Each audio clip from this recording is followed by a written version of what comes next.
G'day guys, and this is a bit of a black powder extravaganza. Look at this thing here. And this is the massive blunderbuss swivel gun of 1699. It is incredible.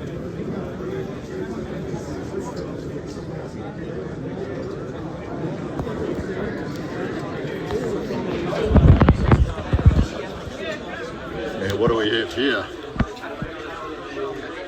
I don't know what that big one is. It looks like almost like an early version of a anti-material rifle.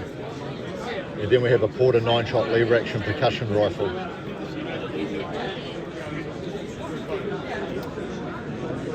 And then we have a German hunting wheel gun here.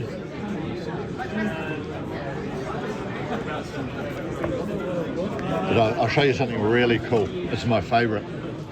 Look at this. London Colt Navy 36 cap and ball. That is beautiful. Absolutely beautiful.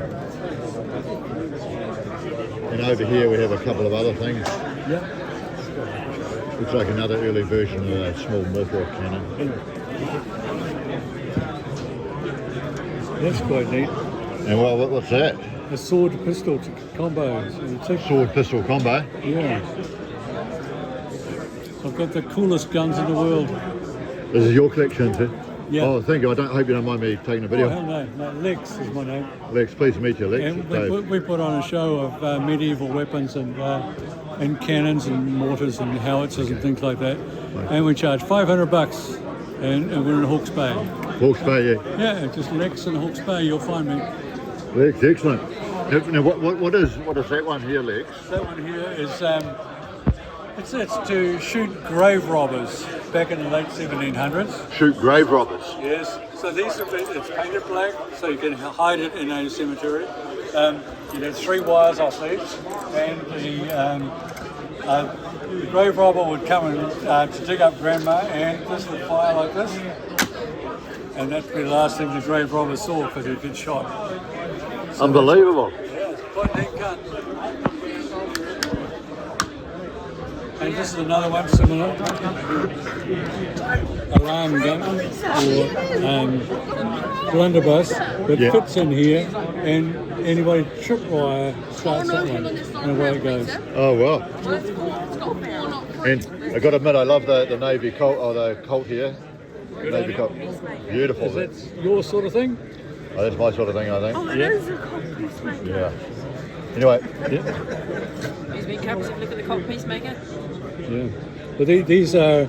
I buy the London Colts because they're because they're the ones that are used in New Zealand. They've got little proofs here,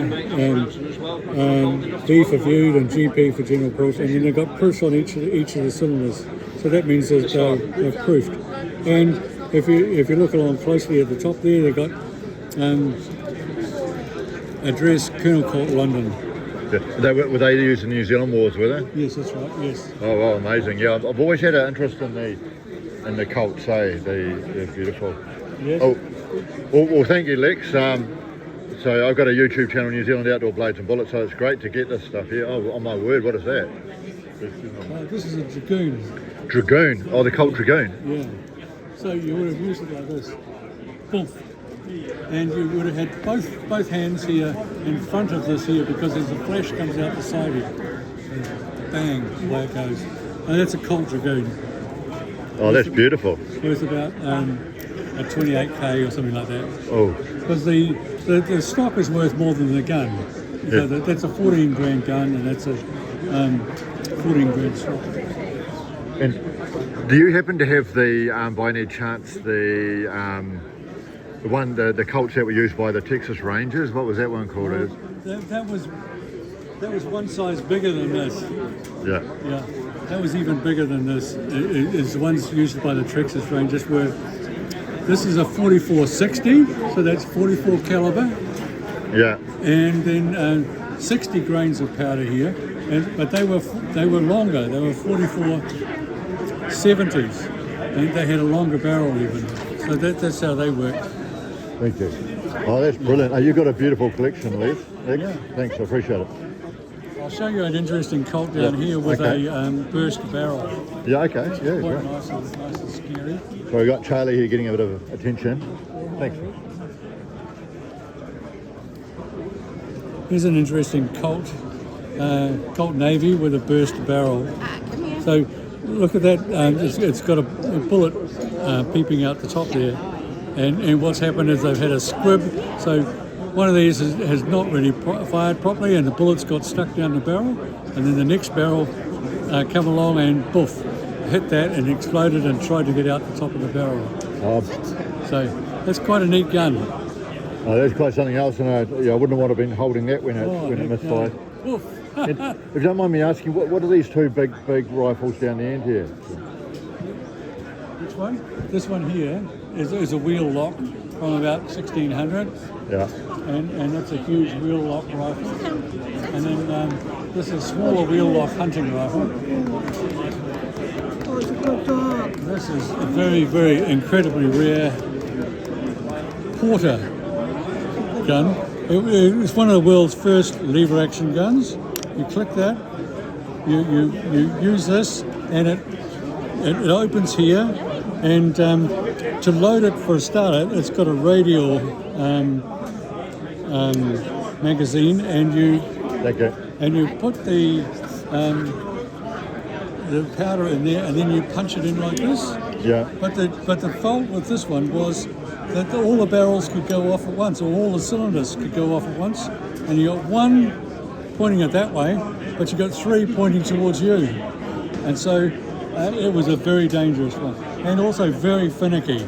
Bet. But a chain fire could be fatal, and they often had chain fires because it's not very far for the flash to go to all of these and set them all off. So that was one of the world's first lever actions. And what year would that come out of? In 1840s. 1840, okay. And then we have this magnificent thing along the end here. And That's a magnificent a blunderbuss swivel gun. That's a one bore, that one. one bore, would that be mounted on a ship or something? Would it? That's right, yes. Mounted on a ship, one Yes. bore. And it's by Brazier. It's got a dog lock here, a dog on the end of it. Okay, amazing. Right. Oh, thanks, Lex. Appreciate it. Lex from Hawke's Bay. Cheers. Good.